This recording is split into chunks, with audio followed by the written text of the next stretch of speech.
Today I'm going to demonstrate the Gong Dragon movement. There's several parts to it, so I'm going to give them to you sequentially, and then we'll start putting them together into a whole piece. So the first part we'll start on is the foot part, and it's fairly simple, but you're standing with your feet comfortable width apart, kind of underneath your pelvis, and then what you're going to do is you're going to take your left foot first. So you step onto the left heel, turn on the heel, and then come forward onto the left foot. At the same time, with your right foot, you turn on the ball of your foot. So you turn on the ball of your foot with your back leg, and now that is taking you into a lunge. And you can kind of see how the back leg is more straight, and you've bent, you've come into the front leg, not bringing the knee any further than the toes of your left foot. So let me just demonstrate that again. You're standing straight, you come just a little bit out with your left foot, so sinking a bit to take up the weight into your right foot, turn out onto the heel of your left foot, turn on the heel of your left foot sideways. As you go forward, you turn on the ball of your right foot. So that's the back foot. Now you're in that lunge. It's as simple as that, and there may be a little bit as you go further into a twist, because we're going to see that the twist is going to continue this way.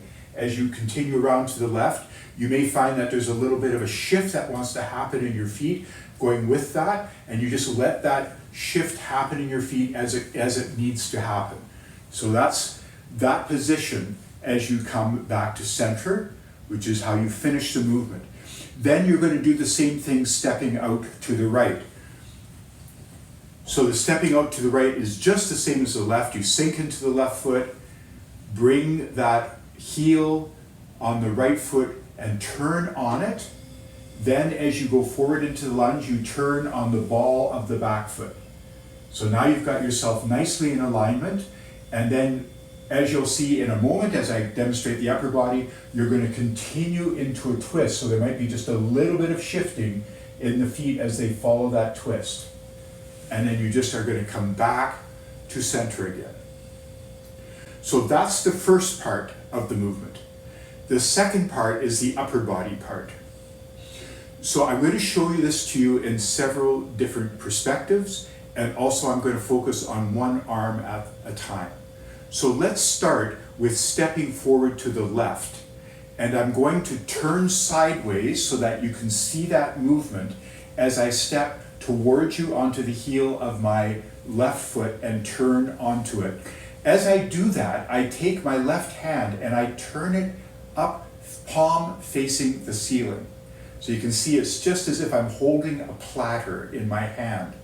And then as I step into the lunge with my right foot now turning on the ball of my foot, my hand starts to sweep out. So as I've turned, what you're doing is sinking into the right, stepping out to the left. Now as you turn, the hand goes with you and it continues around. And watch what my face is doing. My nose is following my hand.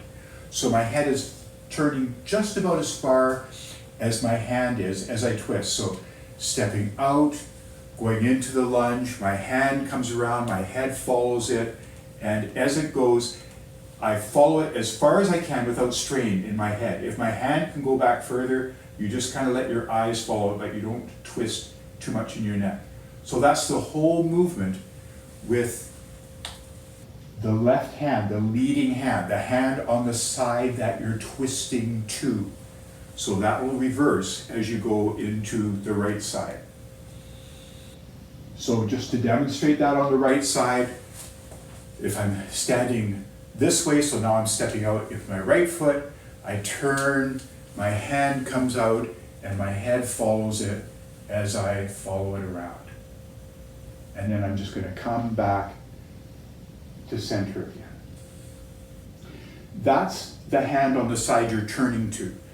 The other hand has its own particular anchoring motion, which is very important for this movement, which is that as I step out, in this case to the left, my left hand leading, my right hand is going to come and face as much as I can with my palm open to the ceiling. So as flat as you can make that hand, as if you're pushing up the ceiling and coming up through the heel of your hand.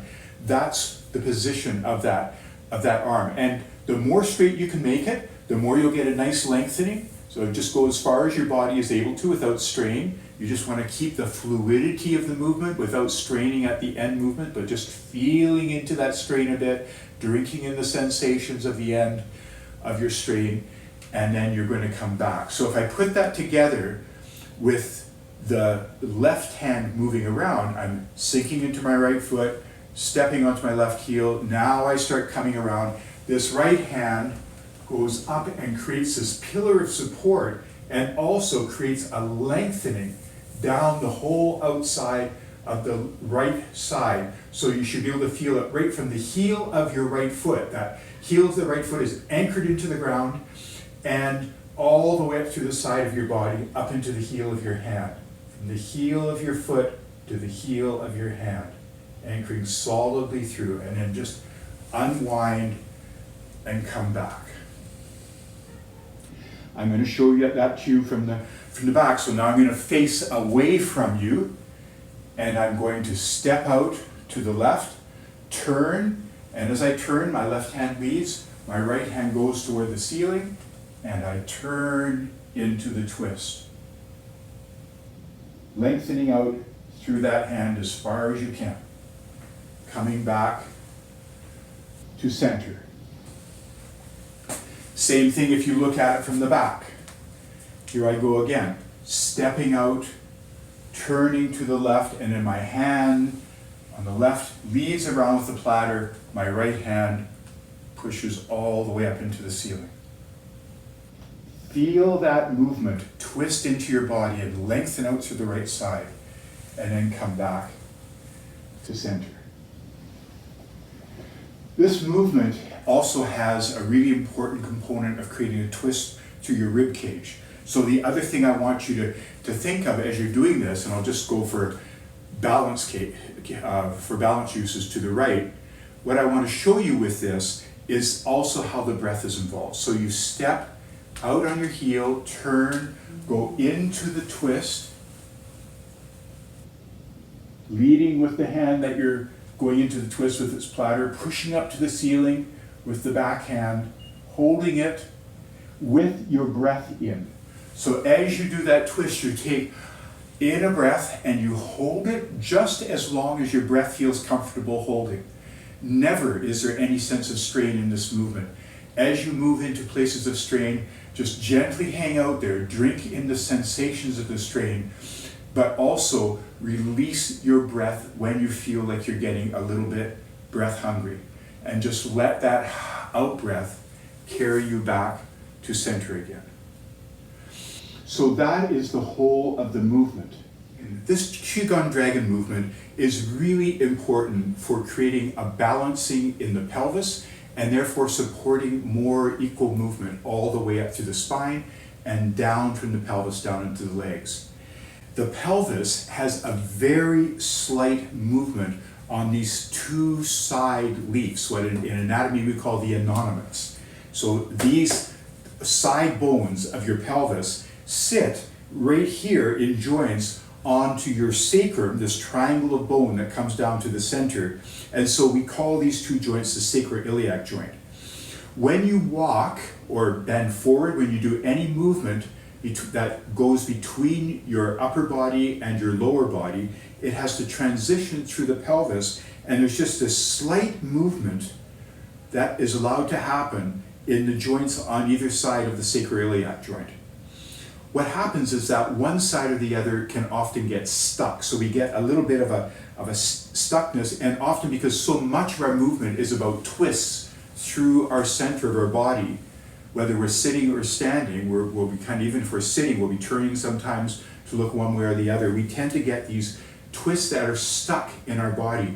And what this movement does, as you step forward, it makes this side of the pelvis, this innominate, just slightly rotate backwards into its sacroiliac joint. Whereas as the back leg, that means that it takes this side and just rotates it forward a bit. So you get this counter twist happening through the pelvis.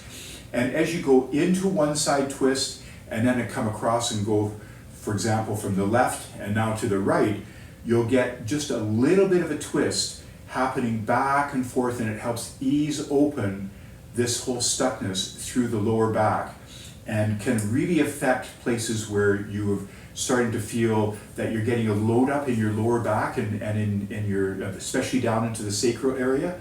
So for example, anything you're doing with one side of your body, like vacuuming or digging in the garden, and you start to get that one-sided twist in your body, this helps undo the stuckness of it and will often help take away the discomfort that's building up through this whole lower back and pelvic area of the body.